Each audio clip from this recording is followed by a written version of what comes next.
Hi, it's me again, Aisha, or Dutch Pali, or Kumari, or Raj Kumari. Take your pick. I answer to anything, within reason. We're going to look at the symbols of kingship. This has obviously grown over time, but by the time of the 18th century, it was well established what the king wore as a sign of kingship. And we have within that, we've got the pharaonic beard starting at the top. And then we've got the two things they hold when they're shown in paintings and things. You've got the flail and you've got the crook, the shepherd's crook. And you also have the ankh and the crown. And then you see what they wear. So let's start with the pharaonic beard. The pharaonic beard is an artificial beard, it's a plaited beard, but it's, I think, normally made of some kind of wood, and it's got strings on it which ties at the top of the head, which is hidden when the crown is on. Now, both the gods Amun, who is the sun god and is said to ride across the sky from the east to the west in a boat, taking the sun with him. He wears that, and he has a crown of feathers. And Osiris always is shown exactly wearing the same pharaonic beard. Now, the trend, as I said, was probably started by a king in a distant past who was good to the people, and future pharaohs thought, well, this is a good idea. It makes it absolutely clear that I'm the king because I dress a particular way and I have particular things that I of kingship. So it's by the time Tut was king, it was a standard way of dressing. Now, the flail, which is coming down, you have the flail and the shepherd's crook. The flail is a whip-like implement. It's a stick that's decorated, and then it's got some leather hanging off it, and that is for brushing away flies, I would say. But more importantly, it is a symbol of punishment should the pharaoh's wrath be incurred, either by his own citizens or outsiders. It shows that he can protect the people. He will fight.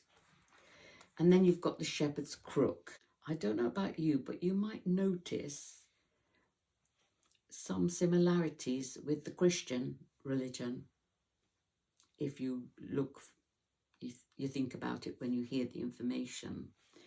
I was really struck by that because they were amazing at reading the skies and the constellation, and but let's not go there because I'm a terrible one for going off at a tangent. Let's try and stay with what we're doing, eh?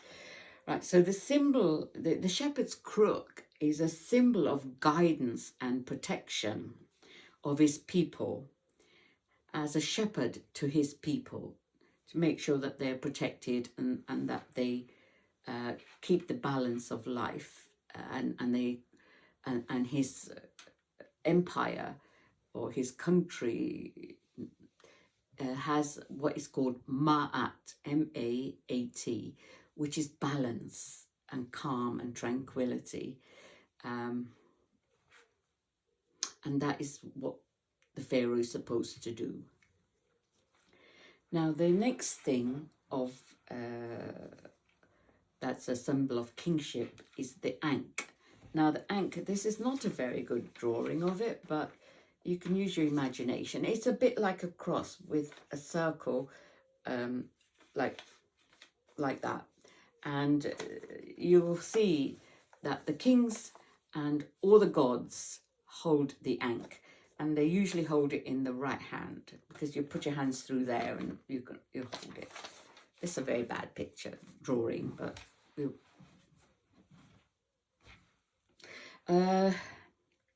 So what is the Ankh? The Ankh is a sign of eternity, going on forever, and usually held, as I said, in the right hand. Now, clearly it's shaped like, it's got the circle and it's shaped like a cross. The next thing that we look at is the clothing that the king wears.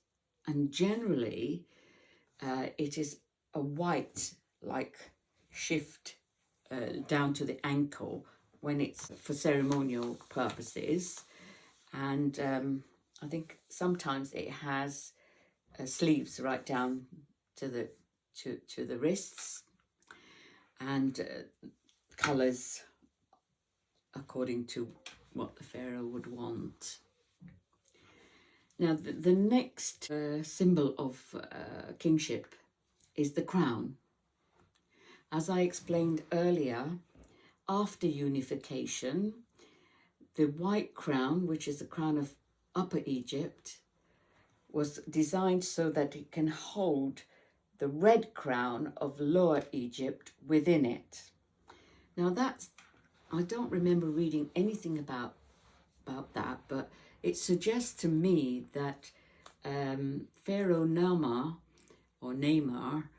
was a pharaoh of Upper Egypt, because it looks like the dominant one is the white crown, because the red crown sits within the white crown, so the white crown is dominant. So that's why I think that it was an Upper Egypt. Pharaoh Namar was Upper Egypt pharaoh that conquered Lower Egypt and caused the two parts of the countries to become one. Now, there are different things that are shown on the red crown and on the white crown, which are described in my book. But essentially, the white crown is embellished with the vulture goddess of Upper Egypt and the cobra head goddess of Lower Egypt. The vulture head is called Nekbet, and the cobra goddess is Wadjet, W-A-D-J-E-T. And they are referred to as the two ladies, and their job is to protect the pharaoh. They are protectors of the pharaoh. The pharaoh was said to be the incarnation of Horus, and thus a god. That's why he was thought to be a god, because as pharaoh, he was seen as the incarnation of Horus. You might recall seeing the Eye of Horus. I can't find mine at the minute. It's white and blue, very distinctive. And you'll see it all over the Middle East and Egypt, especially in Turkey as well. And the Eye of Horus is an ancient symbol of protection, royal power, and good health, and is still revered as such. I don't know about royal power, but definitely protection and good health. Today, still in the Middle East, you find most houses have an Eye of Horus to deflect ill omens and ill will to the residents of that home. And the pharaoh was said to be the incarnation of Horus, as I said, so he's a god. Now, the interesting tidbit here is that a female, her name was Hatshepsut, Hatshepsut, that's the way I pronounce it. A female decided that there were no boys, so she decided that she was going to be the pharaoh. Now, don't ask me how she did it, who supported her or anything like that. I haven't looked into her in such depth. But she was 3 generations before Tut. And she dressed in exactly the same way as the hitherto male pharaohs. She wore the beard, she had the flail and the shepherd's crook and the ankh, and she wore the outfits that the pharaohs would wear. And she got away with it. People accepted that she had the power, the royal power, to be pharaoh, and they referred to her as pharaoh. She lasted a little while as well. When I went the last time to Egypt, we went to her tomb, but for some reason it wasn't open to the public, so I didn't get a flavour of her. Just to show you in the hierarchy of things, and how brave this lady was towards the end of the pharaonic era. The pharaonic era lasted over 3,000 years. They had the same setup for over 3,000 years. That's incredible, isn't it? When you think how things change today, what was fresh today is no good tomorrow because they've invented something else that does it better. So you've got Hatshepsut, and then you've got Tutmosis after her. Now Tutmosis and the Tutmoses after him, from first to the fourth, they were all either viziers, or they were not pharaohs by birth. They were pharaohs by taking it over, force of not even having to fight for it. You know, they were in a right position, like a bit like I, who was the vizier. So they took over, and then you've got Tutmosis 1 to 4, as I said, and then you get Amenhotep III, who was the great Memnon. I'm not quite sure how all of this happened, but that's what I've discovered from the timeline. And then he then was what he called the warrior king. He took his wife with him. She left the kids at home and went off with him because he wanted her with him. He conquered Libya and Assyria and quite a few places around the Mediterranean as well before he came back home to settle down and rule his country. I think his vizier was doing that before, while he was away. I don't know who his vizier was. Amenhotep III was Tut's grandfather, and Amenhotep IV, who was Akhenaten, was Tut's father.